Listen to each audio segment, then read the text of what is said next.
اعوذ باللہ من الشیطان الرجیم، بسم اللہ الرحمن الرحیم۔ السلام علیکم ویورز، چلیے ہم بڑھتے ہیں اپنے اگلے حرف کی طرف، اگلے ایپیسوڈ کی طرف، کیونکہ ہم نے پچھلے ایپیسوڈ میں پڑھا تھا کہ کس طرح سے جزم کے حرف کو ادا کیا جائے، اسی طرح سے آج ہم پھر سے بڑھتے ہیں اپنے اگلے حرف کی طرف۔ آج کا ہمارا اگلا جو حرف ہے وہ ہے تا اور عین۔ دیکھیے تا اور الف کا ساؤنڈ جب جوائنٹ ہوتا ہے تو اس کا الگ نکلتا ہے، مگر یہاں پہ عین ہے تو اس کا الگ ساؤنڈ آئے گا۔ تو تا عین، اگر عین پہ جزم آ جائے تو اس کا کس طرح سے ساؤنڈ آئے گا وہ ہم آج کے اس ایپیسوڈ میں سیکھیں گے۔ تا عین زبر تا، تا عین زبر تا۔ اسی طرح سے سا عین زبر سا، سا عین زبر سا۔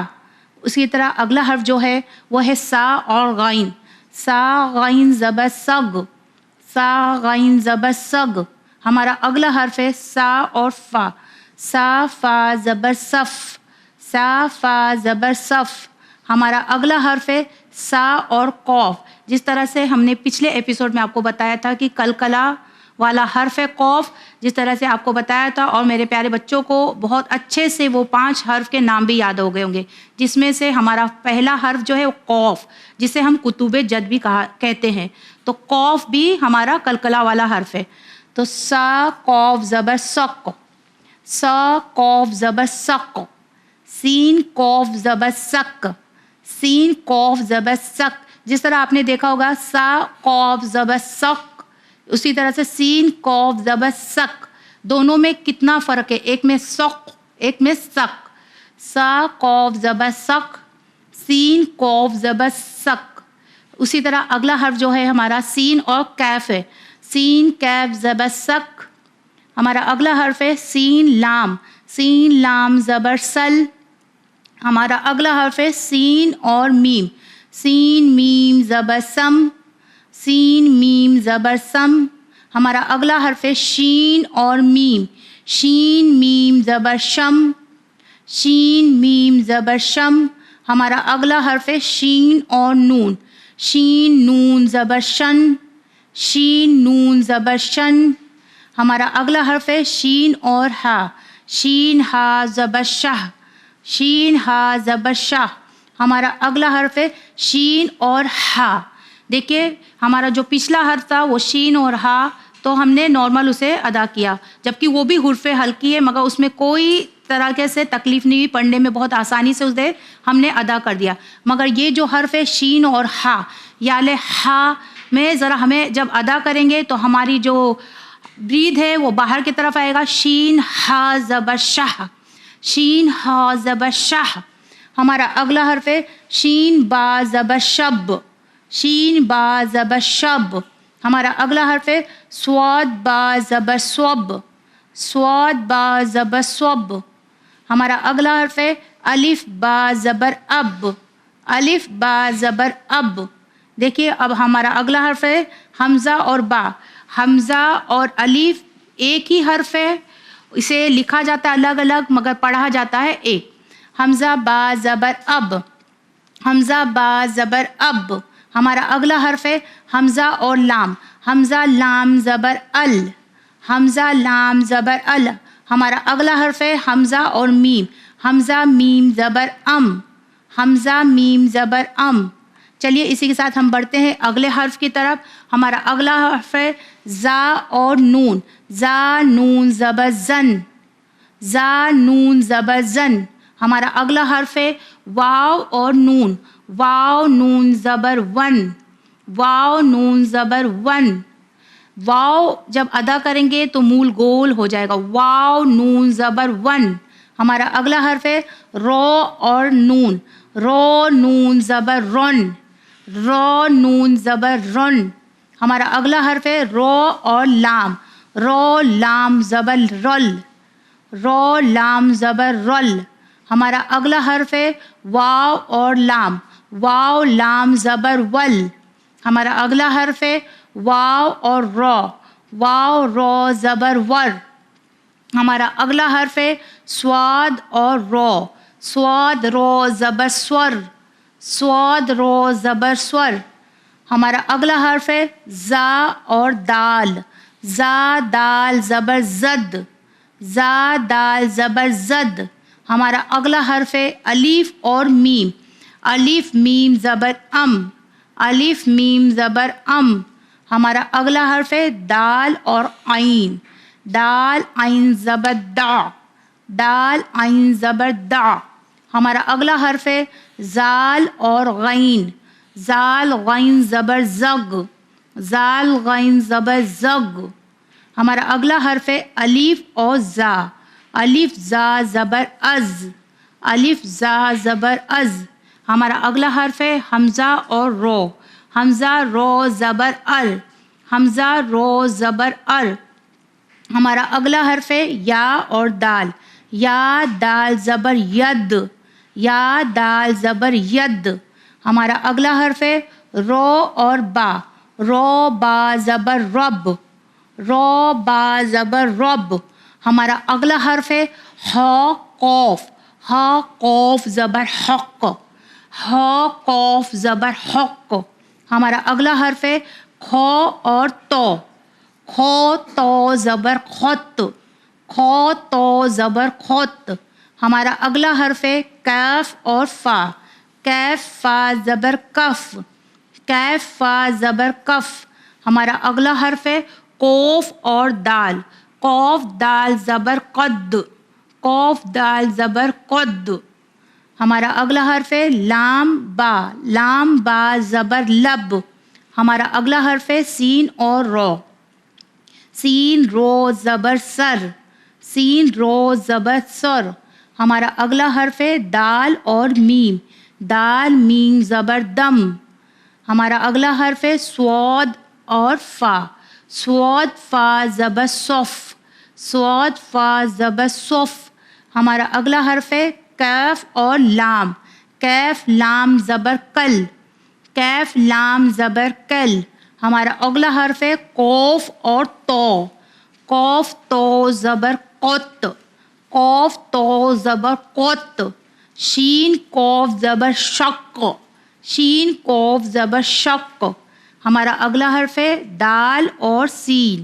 دال سین زبر دس، دال سین زبر دس. ہمارا آج کا آخری حرف ہے تا اور کیف. تا کیف زبر تک، تا کیف زبر تک. اسی کے ساتھ آپ مجھے دیجیے اجازت، بڑھتے ہیں مورل اسٹوری کی طرف. خدا حافظ. بسم اللہ الرحمن الرحیم. پیارے بچوں السلام علیکم. آپ تمام کا استقبال ہے پروگرام سنڈے مدرسہ میں.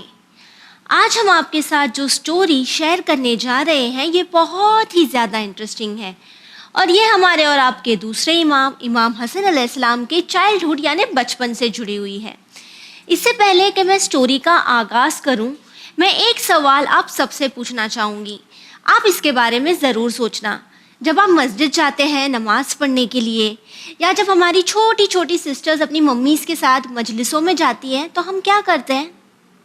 ہم فون پر گیمز کھیلتے ہیں، ہم اپنے دوستوں سے باتیں کرتے ہیں. ہم میں سے کتنے ایسے ہیں جو بہت ہی دھیان سے اچھے سے مجلس سنتے ہیں، خطبہ سنتے ہیں؟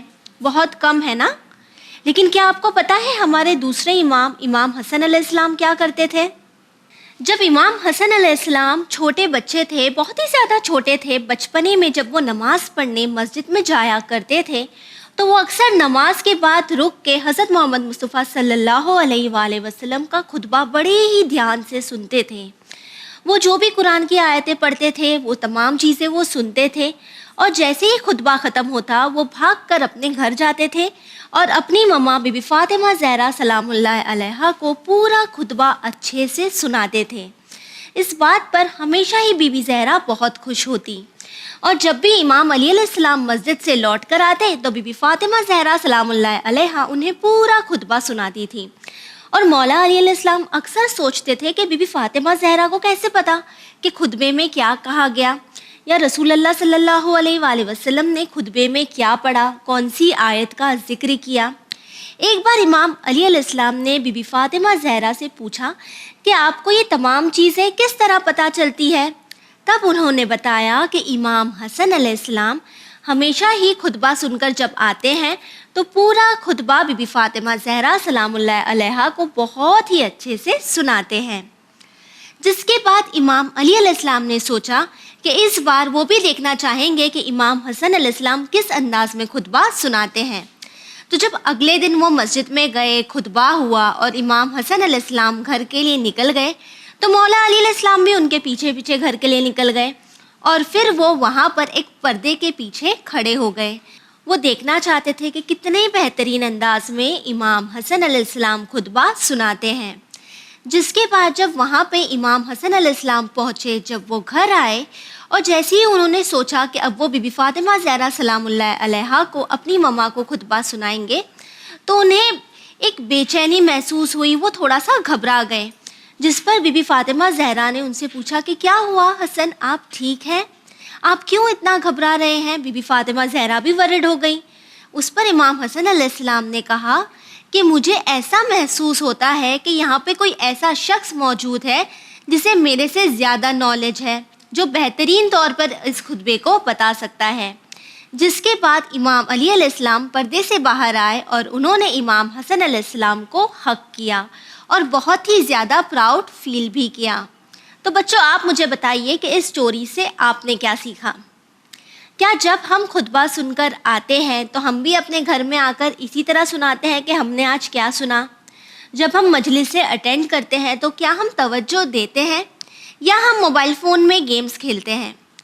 ساتھ ہی جب بچے آ کر مجلس میں کیا سنا وہ سناتے ہیں تو ایز پیرنٹس آپ کتنی توجہ دیتے ہیں؟ بی بی فاطمہ زہرا سلام اللہ علیہا بھی جب بھی امام حسن علیہ السلام انہیں خطبہ سنایا کرتے تو بہت ہی دھیان سے سنتی اور انہیں کافی زیادہ انکریج بھی کرتی۔ تو ایز پیرنٹس آپ کو بھی اس بات کا خیال رکھنا ہے کہ جب آپ کے بچے آپ سے کچھ کہہ رہے ہیں، کچھ ڈسکس کر رہے ہیں، کچھ سنا رہے ہیں تو آپ بھی ان پر توجہ ضرور دیں۔ ساتھ ہی بچوں، جب آپ کے سامنے کوئی آپ سے زیادہ نالجبل ہو، آپ سے زیادہ دانشور ہو، تو آپ کو ان کی رسپیکٹ کرنی چاہیے۔ جس طرح ہم دیکھتے ہیں کہ امام حسن علیہ السلام کو جب محسوس ہوا کہ وہاں پہ کوئی ان سے زیادہ نالجبل ہے، کوئی ہے ایسا جو ان سے زیادہ جانتا ہے، تو امام حسن علیہ السلام خاموش ہو گئے۔ ہم اور آپ کیا کرتے ہیں؟ ہم اپنے آپ کو سب سے زیادہ اسمارٹ سمجھتے ہیں، ہمیں لگتا ہے ہمیں سب سے زیادہ پتہ ہے۔ نہیں، ہمیں کوشش کرنی چاہیے کہ ہم اپنے سے بڑوں کی رسپیکٹ کریں، ان کی عزت کریں۔ اور ساتھ ہی میں امید کرتی ہوں کہ اب سے جب آپ جشن میں جائیں گے یا محرم میں مجلسوں میں جائیں گے تو آپ مجلس میں، جشن میں توجہ ضرور دیں گے۔ تو آئیے اب دیکھتے ہیں کہ سسٹر فاطمہ آپ کے لیے کیا لے کر آئی ہیں۔ السلام علیکم میرے ننھے ناظرین اور سامعین۔ ہم نے اب تک نماز کے جو لاز تھے جو بہت امپورٹنٹ ہیں وہ ہم نے جان لیے ہیں، لیکن اس کے بعد لاز ختم نہیں ہوتے، وہاں پہ بہت سارے ایسے لاز ہیں جو آپ کو جاننا بہت ضروری ہے۔ لیکن ابھی آپ چھوٹے ہیں تو آپ کے لیے چھوٹے چھوٹے لاز ہم نے آپ کو بتائے ہیں۔ جب آپ بڑے ہو جائیں گے تو آپ کو پتہ چلے گا کہ اور کون کون سے نماز میں امپورٹنٹ لاز ہیں جن کا ہمیں خیال رکھنا ہوتا ہے، لیکن وہ ابھی آپ کے لیے تھوڑے سے ٹف ہیں، اور ہم آپ کے لیے لاتے ہیں ایزی چیزیں جو آپ کو بہت آسانی سے سمجھ میں آ جائے۔ تو جیسے میں نے آپ کو پچھلے ایپیسوڈ میں پرومس کیا تھا کہ میں آپ کو وضو پر بتاؤں گی کہ وضو کن چیزوں سے باطل ہو جاتا ہے، تو آج میں آپ کو اسی پر بات کروں گی کہ وضو کیسے کیا جاتا ہے، وضو کی کیا شرائط ہیں، پلس کن چیزوں سے وضو باطل ہو جاتا ہے۔ کڈز، بہت سے بچے ایسے ہیں جو سمجھتے ہیں کہ ٹی وی دیکھنے سے وضو ٹوٹ جاتا ہے، یا کچھ اگر ہم نے کھا لیا تو وضو ٹوٹ جاتا ہے۔ تو ایسا نہیں ہے، یہ صرف علم کی کمی ہے کہ ہم نہیں جانتے کن چیزوں سے وضو ہمارا ٹوٹ جاتا ہے۔ لیکن اگر ہم صحیح علم حاصل کرتے ہیں تو ہمیں پتہ چلتا ہے کہ وہ کون سی 7 چیزیں ہیں جن سے ہمارا وضو ٹوٹتا ہے۔ ہر کوئی کام کرنے سے ہمارا وضو نہیں ٹوٹتا کڈز، اور آپ کو یہ جاننا بہت ضروری ہے، کیونکہ اگر وضو صحیح ہے تو نماز صحیح ہے، وضو غلط ہے تو ہماری نماز بھی غلط ہو جاتی ہے۔ اگر ہمارا وضو ٹوٹ گیا تو خود بخود ہماری نماز ٹوٹ جاتی ہے، اسی لیے وضو کا صحیح ہونا بہت امپورٹنٹ ہے۔ تو چلیے ہم شروع کرتے ہیں اور جانتے ہیں وہ کون سی 7 چیزیں ہیں جس سے ہمارا وضو ٹوٹ جاتا ہے۔ تو سب سے پہلے ہم جانتے ہیں کہ پیشاب کرنے سے ہمارا وضو ٹوٹ جاتا ہے۔ تو ہم لوگوں کو کبھی ایسا ہوتا ہے کہ نماز کے دوران اگر ہم لوگوں کو جانا ہے تو ہم لوگ اس کے بعد آ کے پھر وضو کریں، یہ نہیں کہ اب ٹوائلٹ جا کے آئے اور پھر ڈائریکٹ نماز شروع کر دی، نہیں، پھر آپ کو آ کے پھر سے وضو کرنا ہے، پھر نماز پڑھنی ہے۔ سیکنڈ ہے پیخانہ، اس میں بھی سیم چیز ہے کہ یہ کرنے سے وضو ٹوٹ جاتا ہے۔ تھرڈ ہے جو اکثر لوگوں کو ایکچولی بچوں کو یہ پرابلم نہیں ہوتی ہے, بڑوں میں یہ پرابلم زیادہ پائی جاتی ہے, اسپیشلی جن کی ایج زیادہ ہو جاتی ہے, وہ ہے کہ ان کو ریا خارج ہونے کی پرابلم ہو جاتی ہے, ان کو گیس ہو جاتی ہے جس سے ہمارا وضو ٹوٹ جاتا ہے. تو اگر آپ نے, جو ہم عام زبان میں بچے جانتے ہو, فارٹنگ کر دی ہے تو اب آپ کو پھر سے وضو کرنا ہے. ان چیزوں سے ہمارا وضو ٹوٹ جاتا ہے. پھر فورتھ ہے کسی نشاور چیز کا استعمال کرنا یا بے ہوش ہو جانا یا پاگل پن, اس سے ہمارا وضو ٹوٹ جاتا ہے. تو اگر ہم نے کوئی نشاور چیز استعمال کر لی ہے تو وضو ٹوٹ گیا, پھر سے وضو کرنا ہے. پھر اس کے بعد آتا ہے سو جانا. اگر ہم وضو کر کے سو گئے کہ ابھی تو نماز کو تھوڑا ٹائم باقی ہے اور ہم سو گئے, ہماری آنکھ لگ گئی, تو ہمارا وضو ٹوٹ جاتا ہے. پھر اٹھنے کے بعد ایسا نہیں کہہ رہے ہمیں سونے سے پہلے وضو کیا تھا نا اب ہم نماز پڑھ لیتے ہیں, نو, یہ غلط ہوگا. اب آپ کو وضو کرنا ہے سو کے اٹھنے کے بعد, پھر آپ کو واپس سے نماز پر آنا ہے. اور کڈز 6 اور 7 جو چیز ہے وہ ابھی آپ کے لیے نہیں ہے کیونکہ آپ بہت چھوٹے ہیں. جب آپ بڑے ہو جائیں گے تو آپ کو پتہ چلے گا کہ کون سی وہ 6 اور 7 چیزیں ہیں جن سے وضو ٹوٹ جاتا ہے. لیکن اگر کوئی بڑے مجھے سن رہے ہیں اور وہ جاننا چاہتے ہیں تو وہ پلیز اسلامک لاز کو ضرور ریفر کریں, اور جس مرجع کی آپ تقلید کرتے ہیں ان کی بک کو ریفر کریں, تو آپ کو پتہ چلے گا کہ وہ کون سی چیزیں ہیں جو ہمارے وضو کو باطل کر دیتی ہیں. اب آئیے سیکھتے ہیں وضو کرنے کا طریقہ کہ وضو کس طرح کیا جاتا ہے. وضو میں کچھ چیزیں مستحب ہوتی ہیں جن کا کرنا بہت زیادہ ثواب رکھتا ہے, ریکمینڈڈ ہوتا ہے, اور کچھ چیزیں واجب ہوتی ہیں یعنی یہ کرنا ہی ہے. تو سب سے پہلے میں آپ کو بتاؤں کہ جو واجب ہے وہ نیت ہے, کہ ہم کو نیت کرنا ہے کہ ہم وضو کر رہے ہیں کسی بھی چیز کے لیے, فار ایگزامپل نماز کے لیے یا قرآن پڑھنے کے لیے یا ایسے ہی جو بھی ہم قربتاً اللہ کی نیت سے کر رہے ہیں. پھر اس کے بعد اپنے ہاتھوں کو دھونا, ناک میں پانی ڈالنا, کلی کرنا, یہ سب مستحبات ہے. یہ آپ کو اگر کریں گے تو آپ کو زیادہ ثواب ملتا ہے. لیکن اگر نماز قضا ہو رہی ہے اور جلد بازی ہے تو آپ ان کو اوائڈ کر سکتے ہیں اور صرف واجب پر کنسنٹریٹ کر سکتے ہیں. اب واجب کیا چیزیں ہیں؟ واجب ہے کہ آپ کو اپنا چہرہ دھونا ہے. کیسے دھونا ہے؟ بالوں کی جڑوں سے لے کے ٹھڈی آپ کی چن تک پورا چہرہ لینتھ میں ایسے دھونا ہے. بریتھ میں کیسے دھونا ہے؟ چوڑائی ہمارے انگوٹھے سے لے کے ہماری 20 کی انگلی تک میں جتنا ہمارا چہرہ آتا ہے وہ پوری چوڑائی ہم کو اس طرح سے لے کے دھونا ہے. یہ چہرہ ہو گیا. پھر ہمیں ہاتھ دھونے, ہاتھ ہمیں اوپر سے نیچے کی ڈائریکشن میں دھونے, کونی سے لے کے انگلیوں تک اس طرح سے, ٹھیک ہے. وہ بھی رائٹ ہینڈ, پہلے رائٹ ہینڈ دھونا ہے یعنی لیفٹ ہینڈ سے پہلے رائٹ ہینڈ دھونا ہے, پھر رائٹ سے لیفٹ دھونا ہے. پھر اس کے بعد ہم کو سر پہ مسح کرنا ہے. اب جن کے بال لمبے ہیں ان کو روٹس پہ مسح کرنا ہے یعنی جڑوں پہ. جن کے چھوٹے چھوٹے بال ہیں وہ بالوں پر بھی مسح کر سکتے ہیں.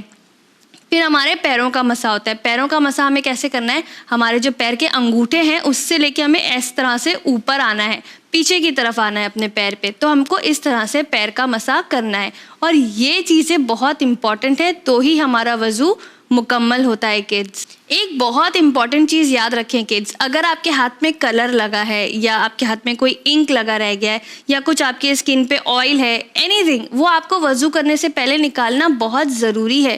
کیونکہ اگر آپ نے, وہ بھی اعضائے وضو کی بات کر رہے ہیں ہم, یعنی جہاں ہمارے وضو کا پانی لگنے والا, لائک فیس ہو گیا, ہاتھ ہو گیا, کہیں یہاں لگا ہے, شولڈر پہ لگا ہے, تو دیٹ از اوکے. بٹ وہ غسل کے لیے امپورٹنٹ ہے. وضو کے لیے جو ہمارے امپورٹنٹ ہے کہ ہمارے ہاتھ جو گیلے ہوئیں گے, ہمارا چہرہ, پیر, اس پہ کوئی بھی ایسی چیز نہ لگی ہو. فار ایگزامپل لڑکیاں ہیں تو کاجل لگا ہے وہ نکالنا ضروری ہے, نیل پالش ہے وہ نکالنا بہت ضروری ہے, اور اس کے بعد ہی وضو ہو سکتا ہے. اور اگر ایسا ہو کہ آپ نے دیکھا نہیں, آپ نے نماز پڑھ لی, اس کے بعد آپ کو دکھا رہے ہمارے تو پین لگا رہ گیا یا کلر لگا رہ گیا, تو وہ آپ کو نکالنا ہے, وضو کرنا ہے, پھر سے نماز پڑھنا ہے. تو یہ ڈیفیکلٹ ہو جاتا ہے. اسی لیے ہم لوگوں کو سارے لاز پتہ ہونا ضروری ہے تاکہ ہم اپنی خود کی لائف آسان کر سکیں اور ایسی چھوٹی چھوٹی مسٹیکس نہ کریں. کیونکہ وضو صحیح تو نماز صحیح, نماز صحیح تو ہم ایک مسلمان صحیح. ٹھیک ہے کڈز, تو یہ تھا ہمارا وضو پر ڈسکشن. دیکھیں گے اگلی بار میں آپ کے لیے کون سی انٹرسٹنگ چیزیں لے کر آتی ہوں.